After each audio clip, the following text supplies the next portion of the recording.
Good morning all of you. आज हम पढ़ेंगे ईस्ट के बारे में जानेंगे ईस्ट क्या है। तो ईस्ट जो है एक यूनिसेलुलर फंजाई है। ईस्ट एक कोशिकीय, यूनिसेलुलर मतलब एक कोशिकीय क्या है, ये फंजाई है। हम जानते हैं कि फंजाई जो है वो कैसी होती है, मल्टी सेलुलर होती है, लेकिन यहाँ पर यूनिसेलुलर है। और यूनिसेलुलर जितने भी यूकेरियोटिक कोशिकाएं हैं उन सभी को 5 किंगडम क्लासिफिकेशन के अनुसार प्रोटिस्टा में रखा गया है। कहां पर रखा जाता है? प्रोटिस्टा में। एक कोशिकीय यूकेरियोटिक को, सभी जितनी भी एक कोशिकीय यूकेरियोटिक कोशिकाएं हैं उन सबको प्रोटिस्टा में रखा गया है।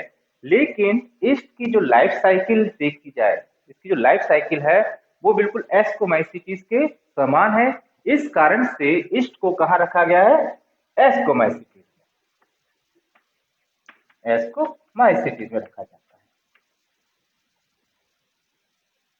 इस ईस्ट जो है एस्कोमाइसिटीज रखा जाता है। ईस्ट जो है ज्यादातर पके हुए फलों में, जैसे कि पके हुए फलों, अंगूर, गन्ना, खजूर आदि पर मिलती है।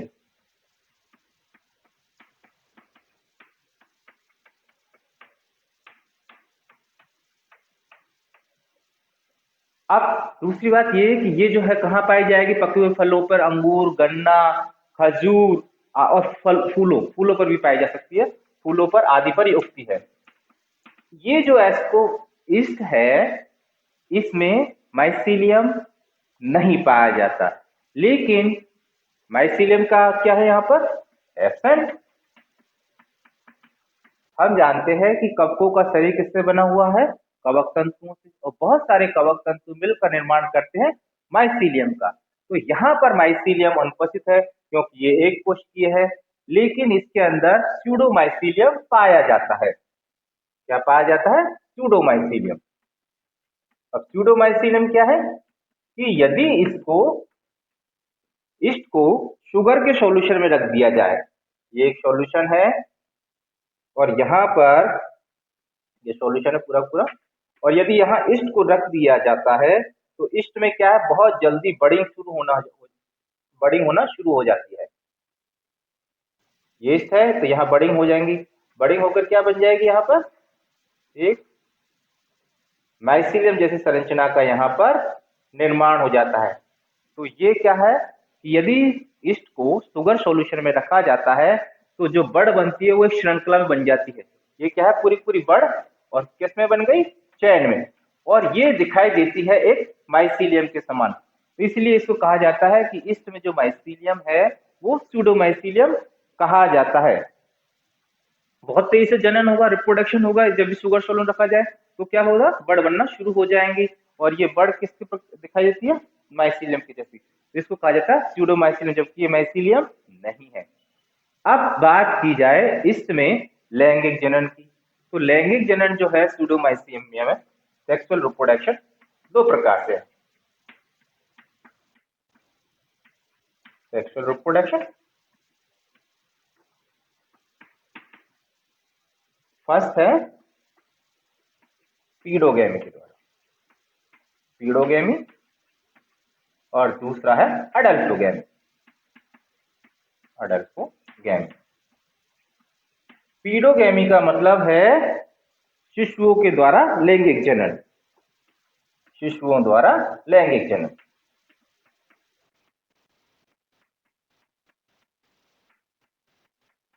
लैंगिक जनन, तो इसमें क्या होता है कि यदि कोई जो कलिका है, ये कलिका है, ये मात्र कोशिका दोनों में लैंगिक जनन स्थापित हो जाए। ये तो मदर सेल है, मदर सेल।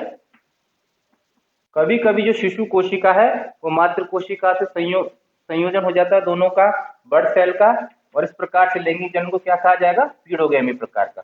ये बर्ड सेल है और ये मदर सेल है, दोनों में क्या हो जाएगा? लैंगिक जनन हो जाएगा, तो इसको कहा जाएगा पीडोगेमी। अडल्टोगेमी का मतलब बहिनों के मध्य लैंगिक जनन, बहिनों के मध्य लैंगिक जनन।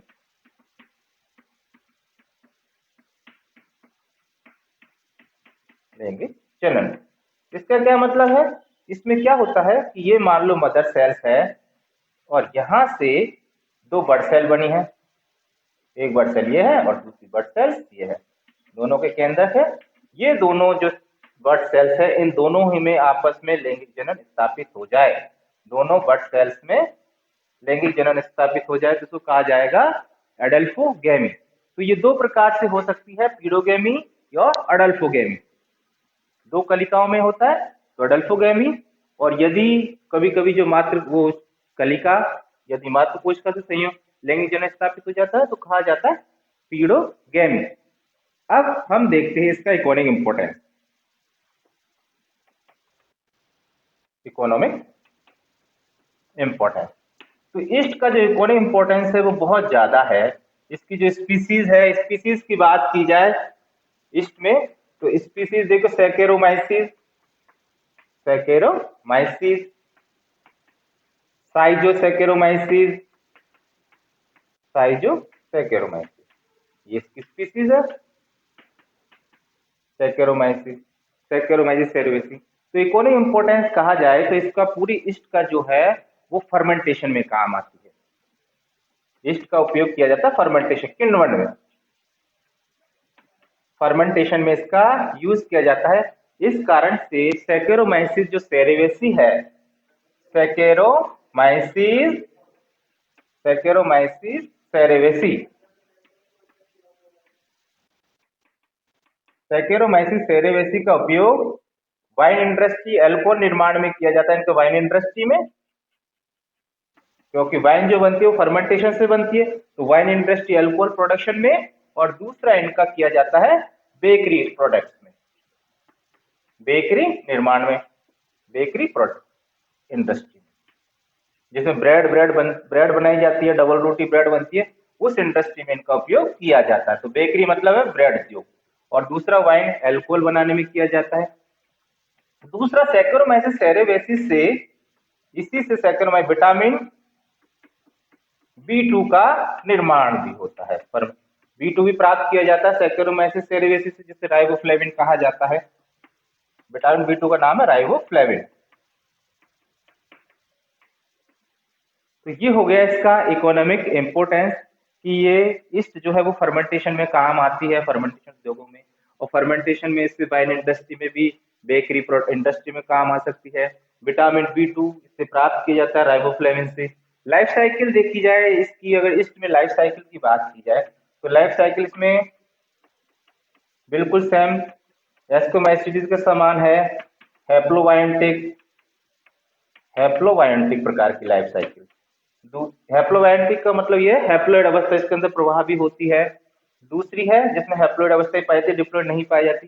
दूसरी है डिप्लोन्टिक, डिप्लोवायंटिक, जिसमें डिप्लोइड अवस्था पाई जाती है, द्विगुणित अवस्था प्रभावी होती है, यहाँ पर मेन अवस्था एन है। और तीसरी है डिप्लोहैप्लोवायंटिक, डिप्लोहैप्लोवायंटिक। तो तीनों प्रकार की इसमें लाइफ साइकिल पाई जाती है। डिप्लो मतलब डिप्लॉयड भी अवस्था पाई जाएगी, और एन, दोनों प्रकार की लाइफ साइकिल यहाँ पर, दोनों प्रकार की कोशिकाएं यहाँ पर पाई जाती है। तो ये हमने जाना इसके बारे में। ईस्ट जो है वो यूनिसेलुलर फंजाई, याद रखने वाली बात है कि ये यूनिसेलुलर है, एक कोशिकीय है, रखा जाना चाहिए तो प्रोटिस्टा में, लेकिन इसको जो लाइफ साइकिल है वो किसके समान है, एस्टोमाइसिटीज के समान होने के कारण इसको कहाँ रखा गया, एस्टोमाइसिटीज के अंतर्गत रखा गया इसको। इसकी जातियां जो है वो दो प्रकार की है, दो स्पीसीज ज्यादातर पाई जाती है, सैकेरोमाइसिस सेरेवेसी और साइजो सैकेरोमाइसिस और साइजो सैकेरोमाइसिस। और बात की जाए कि ये जो है वो माइसीलियम का निर्माण नहीं करती है, माइसीलियम के अंदर नहीं पाया जाता है, पके हुए फलों में, अंगूर में, गन्ने में, खजूर में और फूलों पर ये पाई जाती है। लेकिन जब कभी भी इसको शुगर सॉल्यूशन में रख दिया जाता है तो इसमें बहुत तेज से बड़ का फॉर्मेशन होना शुरू हो जाता है, कलिकाएं बनना शुरू बन जाती है। तो ये जो कलिकाएं है वो इस प्रकार ऐसे लगता है जैसे माइसीलियम है, तो इसी को जो बड़ बन रही है चैन में, इसी को कहा जाता है स्यूडो माइसीलियम। स्यूडो मतलब आभासी, ऐसा प्रतीत होता है कि ये माइसीलियम के समान है। सेक्सुअल रिप्रोडक्शन की बात की जाए तो इसमें पीडोगेमी, एडल्टोगेमी। पीडोगेमी का मतलब यह है कि यहाँ पर शिशु द्वारा लैंगिक जन्म से देखा जाता है। यदि कभी कभी क्या होता है कि जो बड़ कलिका है, बड़ वाला है, वो मदर सेल से लैंगिक जनन स्थापित हो जाता है, दोनों का संयोजन हो जाता है, मातृ कोशिका संयुक्त हो जाती है, तो इस प्रकार से जो लैंगिक जनन को कहा जाता है पीडोगेमी। अडल्टोगेमी का मतलब है कि दो कलिकाएं हैं वो आपस में संयुक्त हो जाती है, तो इस प्रकार के लिंग जन्म कहा जाता है अडल्टोगेमी, बहनों के द्वारा लिंग जन्म। तो ये हमने जाना ईस्ट के बारे में। नेक्स्ट हम पढ़ेंगे कुछ और। थैंक यू जब तक।